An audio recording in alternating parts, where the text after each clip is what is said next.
বেয়াদবি সাজা বেয়াদবি করেই দিতে হয়।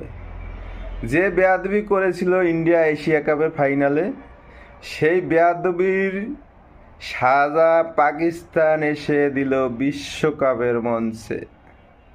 কত বড় বেয়াদব হলে একটা মানুষের কাছ থেকে, সে হোক পাকিস্তান ক্রিকেট বোর্ডের প্রেসিডেন্ট, একটা মানুষের কাছ থেকে ট্রফি নিতে অস্বীকৃতি জানায়, কত বড় বেয়াদব হলে। সেই বেয়াদবির ফল আজকে পাকিস্তান বিশ্বকাপ মঞ্চে এসে ফেরত দিল। Salute Pakistan team.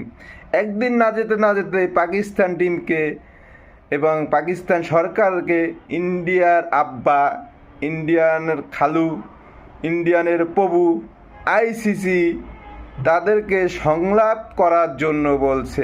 এখন রাখছে টাকা মতো এবং তাদের দাদাগিরি সব শেষ। তারা এখন যত পারলে আব্বা কয় পাকিস্তান গো, আসো আমরা খেলি।